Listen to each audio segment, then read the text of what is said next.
बिस्मिल्लाहिर्रहमानिर्रहीम। Dear students, ये जो चैप्टर नंबर 3 हमने शुरू किया है, तो हम कोशिश करेंगे कि लॉकडाउन जब तक रहता है उसमें हम इस चैप्टर को ख़त्म करें। लॉकडाउन तक हम वेट नहीं कर सकते। वजह ये है कि लॉकडाउन का कोई पता नहीं चलता कि आया 28 को ख़त्म हो रहा है या ये लोग मज़ीद इसे एक्सटेंड कर रहे हैं। तो एक क्लास में जो सुबह के टाइम क्लास होती हैं, उन्होंने तो तकरीबन इस चैप्टर का मैक्सिमम पोर्शन पढ़ा है, लेकिन इवनिंग में जो क्लास है उन्होंने थोड़ा सा ये चैप्टर पढ़ा है। तो सुबह वाले क्लास की स्टूडेंट की इससे रिविजन हो जाएगी और इवनिंग वाली क्लास जो है उनके लिए ये चीज नहीं।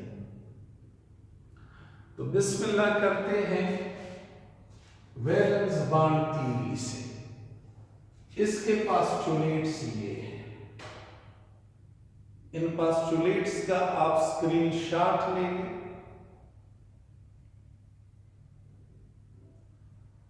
अच्छा, पहला पोस्टुलेट है covalent bond is formed by overlapping of half-filled atomic orbitals। Covalent bond कैसे बनता है? तो वैलेंस बॉन्ड थ्योरी कहती है कि half-field atomic orbital, atomic orbital से मुराद है एटम का ऑर्बिटल, ऐसा ऑर्बिटल जो एक न्यूक्लियस के इर्द गिर्द।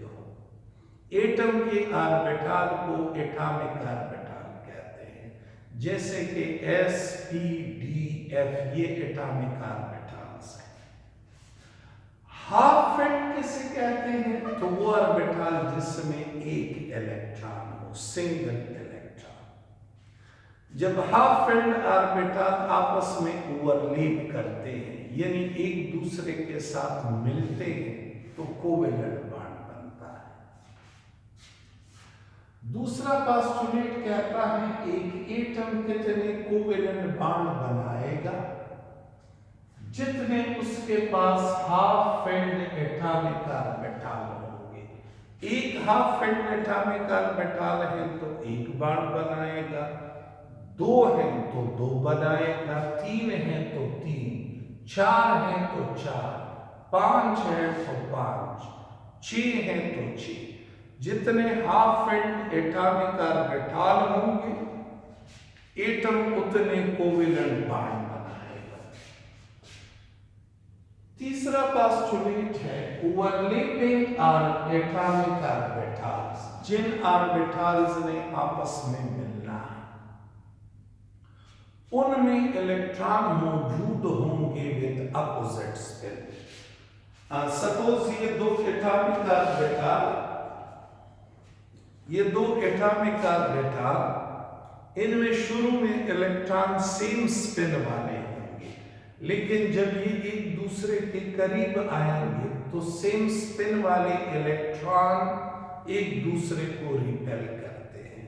अट्रैक्शन के लिए जरूरी है कि इनमें से किसी एक ऑर्बिटल में मौजूद इलेक्ट्रॉन की स्पिन उलट हो जाए। तो अगर एक में एंटी क्लॉकवाइज स्पिनिंग हो रही है, दूसरे में क्लॉकवाइज स्पिनिंग होगी, फिर जाके ये दो एटॉमिक ऑर्बिटल एक दूसरे को अट्रैक्ट करेंगे और एक दूसरे के साथ मिल जाएंगे। जो कोवेलेंट बॉन्ड बनेगा, उस कोवेलेंट बॉन्ड की मजबूती, strength of bond depends on extent of overlap. जो कोवेलेंट बॉन्ड बना वो कोवेलेंट बॉन्ड मजबूत होगा कि नहीं, तो ये डिपेंड करता है कि ऑर्बिटल्स किस हद तक आपस में मिले। एस ओवरलैप, यानी एक एटम का S अगर दूसरे के S के साथ मिला तो ये मजबूती के साथ जुड़े होंगे बनिस्बत S की, और ये मजबूत होंगे बनिस्बत P की।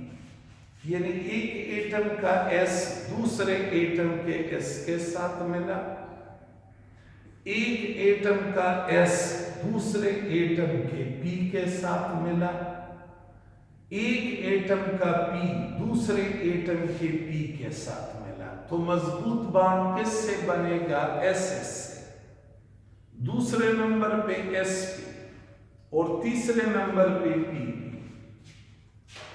Electronic density is maximum in the overlapping region. Electronic density means shared electron pair. एक इलेक्ट्रॉन इसमें एक इसमें, तो ये पेयर जो है ये पेयर कहलाएगा शेयर्ड पेयर। और ये किस जगह में इसका असर ज्यादा होगा? जहां तक ऑर्बिटल आपस में मिले। अच्छा, अगर दो एटॉमिक ऑर्बिटल मिले, टू एटॉमिक ऑर्बिटल के ओवरलैपिंग से सिंगल कोवेलेंट बॉन्ड, चार एटॉमिक ऑर्बिटल के ओवरलैपिंग से डबल कोवेलेंट बॉन्ड, और 6 एटॉमिक ऑर्बिटल के ओवरलैपिंग से ट्रिपल कोवेलेंट बॉन्ड बनेगा। ऐसे दो एटॉमिक ऑर्बिटल मिल गए तो सिंगल कोवेलेंट बॉन्ड, चार एटॉमिक ऑर्बिटल मिल गए तो double covalent bond, 6 atomic orbital मिल गए, तीन ये तो ट्रिपल कोवेलेंट बॉन्ड। और आखिरी पोस्टुलेट है कि ऑर्बिटल्स दो तरह से मिल सकते हैं। एक को कहते हैं एक्सियल ओवरलैपिंग। सातवां पोस्टुलेट है ऑर्बिटल दो तरह से मिल सकते हैं। एक को कहते हैं एक्सियल लीनियर और हेड टू हेड ओवरलैपिंग।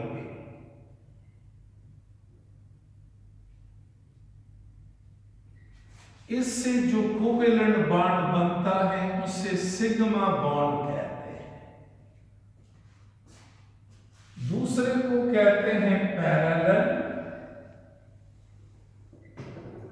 या साइड वाइज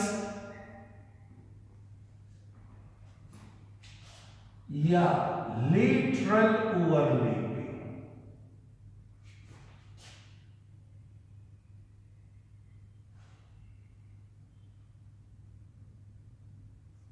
इससे जो कोवेलेंट बॉन्ड बनता है उसे पाई बॉन्ड कहते हैं। तो वैलेंस बॉन्ड थ्योरी के ये 7 पोस्टुलेट कौन कौन से? कोवेलेंट बॉन्ड तब बनेगा जब हाफ फिल्ड एटॉमिक ऑर्बिटल आपस में मिले। एक एटम इतने कोवेलेंट बॉन्ड बनाएगा जितने उसके पास हाफ फिल्ड ऑर्बिटल हो। जिन ऑर्बिटल में आपस में मिलना है उनमें इलेक्ट्रॉन होंगे विद अपोजिट स्पिन। जो कोवेलेंट बॉन्ड बनता है उसकी मजबूती एक्सटेंट ऑफ ओवरलैपिंग पे डिपेंड करता है। इस पोस्टुलेट का ये मतलब है कि किन ऑर्बिटल के मिलने से मजबूत बॉन्ड बनेगा। तो एस ऑर्बिटल से मजबूत, दूसरे नंबर पे sp, और सबसे कमजोर कोवेलेंट बॉन्ड pp ओवरलैपिंग से बनता है। अच्छा, इलेक्ट्रॉनिक डेंसिटी से मुराद है शेयर्ड इलेक्ट्रॉन पेयर। ये किस जगह तक महदूद होगा? जहां तक ओवरलैपिंग होगी। फिर कह रहा है कि अगर दो एटॉमिक ऑर्बिटल आपस में मिले तो single covalent bond, 4 atomic orbital मिले तो double covalent bond, 6 atomic orbital आपस में मिले तो ट्रिपल कोवेलेंट बॉन्ड। और आखिरी पोस्टुलेट है कि ऑर्बिटल अगर यूं आपस में मिले, इसको कहते हैं एक्सियल ओवरलैपिंग। इसे लीनियर ओवरलैपिंग भी कहते हैं, इसे हेड टू हेड ओवरलैपिंग भी कहते हैं। इससे बनेगा सिग्मा कोवेलेंट बॉन्ड। और दूसरा ओवरलैपिंग कहलाता है पैरेलल ओवरलैपिंग।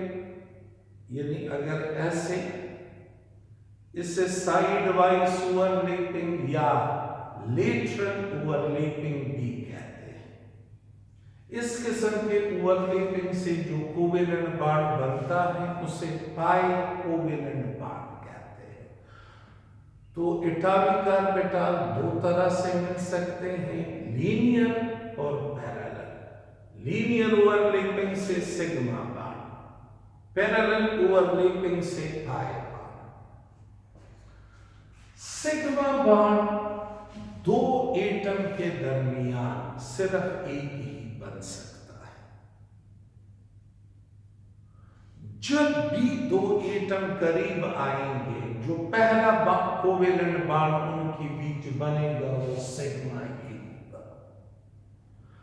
पाई बॉन्ड तब बन सकता है जब सिग्मा बॉन्ड पहले से मौजूद हो। अच्छा, sigma bond type of covalent bond formed by axial or linear overlapping of atomic orbital। जब atomic orbital head to head overlap करे, एक्सियली ओवरलैप करे, लीनियर ओवरलैप करे, तो जो कोवेलेंट बॉन्ड बनता है उसे सिग्मा कोवेलेंट बॉन्ड कहते हैं। सिंगल कोवेलेंट बॉन्ड हमेशा सिग्मा बॉन्ड होगा। और ये देखिए, ये तीन किस्म के ओवरलैपिंग से बन सकता है, एसएस, एसपी और पीपी। जब एक हाइड्रोजन दूसरे हाइड्रोजन के साथ मिले तो ये H2 बनाएगा, जिसको हम U भी लिखते हैं ऐसे। हाइड्रोजन का एटॉमिक नंबर है 1, इलेक्ट्रॉनिक कन्फिगुरेशन 1s1। तो देखो, हाइड्रोजन के पास एक हाफ फेल्ड ऑर्बिटल है। अभी हमने वैलेंस बॉन्ड थ्योरी में पढ़ा कि एटम इतने कोवेलेंट बॉन्ड बनाएगा जितने उसके पास हाफ फेल्ड ऑर्बिटल। तो हाइड्रोजन के पास एक हाफ फेल्ड ऑर्बिटल, तो एक हाइड्रोजन का 1s दूसरे हाइड्रोजन के 1s के साथ मिलेगा। इसका s और इसका s आपस में मिलेंगे, इस मिलने को कहेंगे ss ओवरलैपिंग, और जो बॉन्ड बनेगा वो कहलाएगा sigma covalent bond. sp overlapping अगर एक एटम का s दूसरे एटम के p के साथ मिले, जैसे कि HF में हाइड्रोजन और फ्लोरीन, HF जिसको हम U भी लिख सकते हैं ऐसे।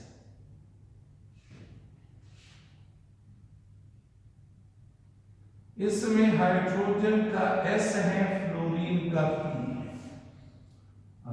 हाइड्रोजन का इलेक्ट्रॉनिक कन्फिगुरेशन तो हम ऊपर लिख चुके हैं। फ्लोरीन का देखो, फ्लोरीन का atomic number 9, electronic configuration 1s2,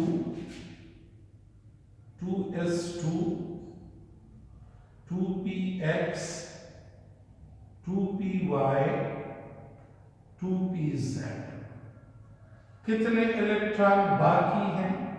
total 9 electron हैं, 4 हम लिख चुके हैं, एक यहां, एक यहां, एक यहां, फिर एक यहां और एक यहां।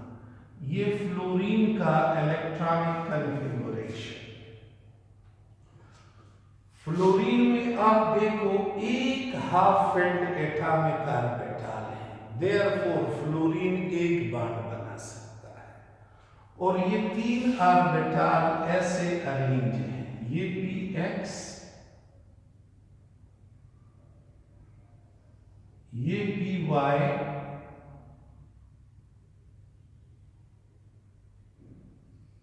ये PZ।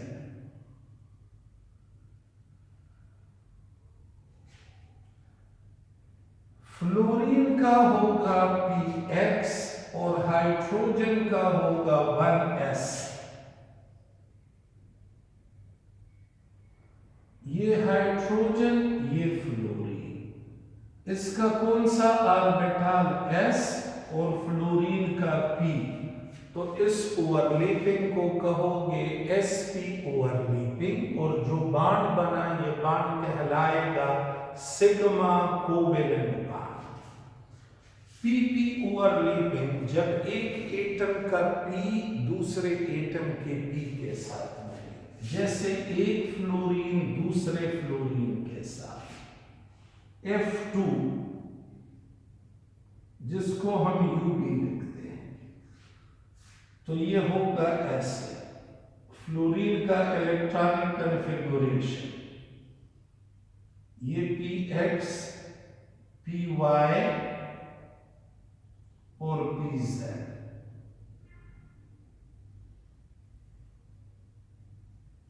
ये एक फ्लोरीन दूसरा फ्लोरीन बिल्कुल इनके सामने,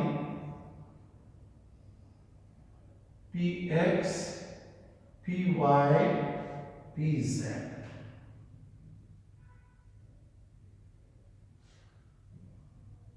एक फ्लोरीन का px दूसरे फ्लोरीन के px के साथ मिल जाएगा और जो बॉन्ड बनेगा that bond will be called sigma covalent bond. और ये ओवरलैपिंग कहलाएगा pp ओवरलैपिंग। तो ये था अबाउट सिग्मा बॉन्ड कि सिग्मा बॉन्ड एटॉमिक ऑर्बिटल के लीनियर ओवरलैपिंग से बनता है। दूसरा बॉन्ड जो है कोवेलेंट बॉन्ड, वो पाई बॉन्ड कहलाता है। पाई बॉन्ड उस बॉन्ड को कहते हैं जो एटॉमिक ऑर्बिटल के पैरेलल ओवरलैपिंग से बनता है। अच्छा, pi bond type of covalent bond formed by side-wise or parallel overlapping of atomic orbital। दो एटम के दरमियान पाई बॉन्ड तब बन सकता है अगर सिग्मा बॉन्ड पहले से मौजूद हो, और ये बनता है सिर्फ और सिर्फ डायरेक्शनल ऑर्बिटल से। Form from directional atomic orbital।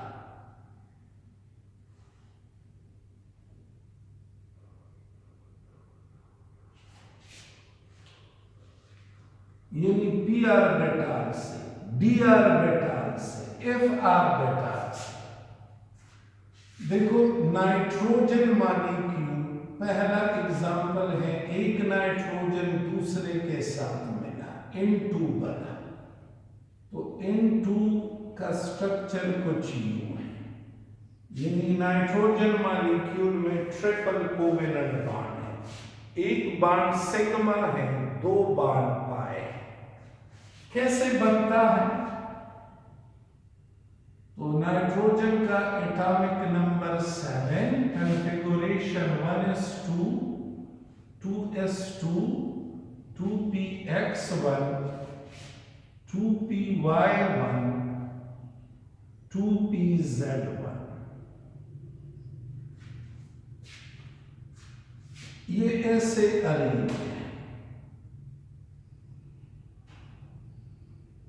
ये px, py, pz। नाइट्रोजन कितने बॉन्ड बनाएगा? 3। वजह क्या है? क्योंकि इसके पास 3 हाफ फिल्ड एटॉमिक ऑर्बिटल्स हैं। दूसरा नाइट्रोजन यहां होगा ऐसे,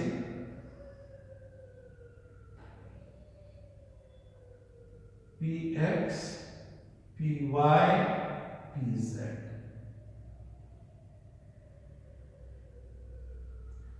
ये ऐसी हैं जैसे कि मेरी उंगलियां, कम px, ये py और ये pz। तो ये जब करीब आएंगे पहले सिग्मा बॉन्ड बनेगा, पी वाई के साथ, पी जेड के साथ मिल जाएगा। तो एक होगा सिग्मा बॉन्ड ये वाला, ये पाए बॉन्ड और ये भी पाए। तो पी एक्स के साथ मिलाए सिग्मा बॉन्ड, पी वाई के साथ मिलाए तो पाए बॉन्ड, पी जेड के साथ मिलाए तो पाए बॉन्ड। और ये जो इलेक्ट्रॉन है ये इलेक्ट्रॉन पेयर की शक्ल में बन जाएंगे। बिल्कुल इसी तरह ऑक्सीजन मॉलिक्यूल O2, एक ऑक्सीजन दूसरे ऑक्सीजन के साथ मिला तो O2 बना। ऑक्सीजन का एटॉमिक नंबर है 8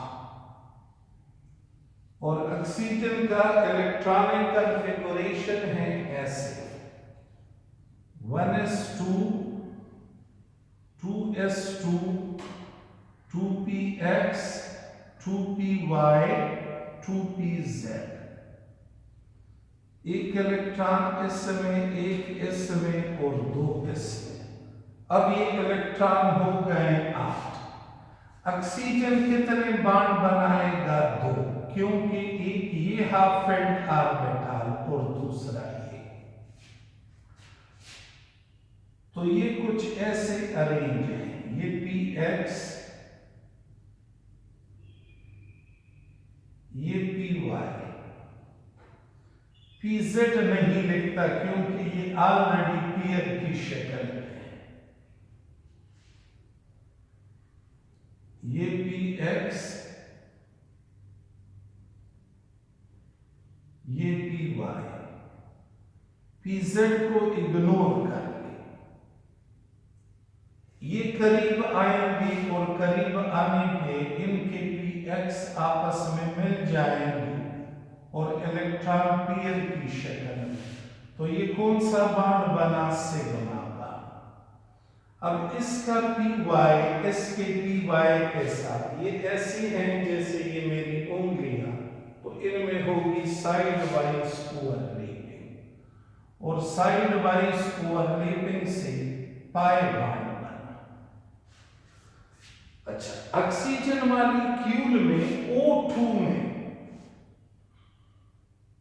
डबल कोवेलेंट बॉन्ड है। ये एक बॉन्ड सिग्मा जबकि ये एक बॉन्ड पाई।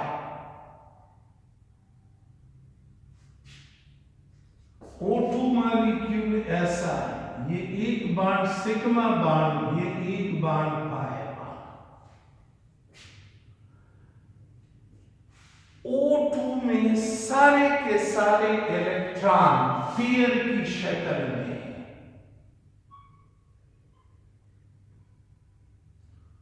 सारे इलेक्ट्रॉन पेयर की शक्ल में। जिस सब्सटेंस में सारे इलेक्ट्रॉन पेयर की शक्ल में हो, यानी जोड़ों की शक्ल में हो, उसे डायामैग्नेटिक सब्सटेंस कहते हैं।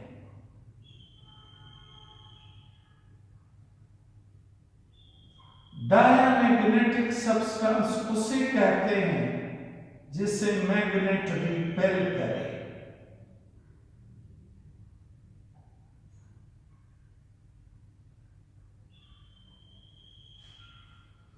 जिस सब्सटेंस को मैग्नेट रिपेल करे उसे डायामैग्नेटिक सब्सटेंस कहते हैं। और ये सब्सटेंस कौन सा होगा? जिसमें पेयर्ड इलेक्ट्रॉन। तो ऑक्सीजन मॉलिक्यूल में सारे इलेक्ट्रॉन पेयर की शक्ल में है। ऑक्सीजन मॉलिक्यूल मैग्नेट रिपेल करेगा और क्या कहलाएगा? डायामैग्नेटिक।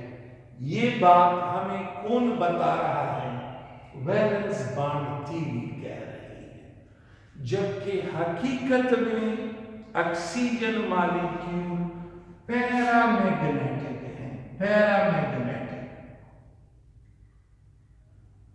पैरामैग्नेटिक उसे कहते हैं जिसे मैग्नेट अट्रैक्ट करे।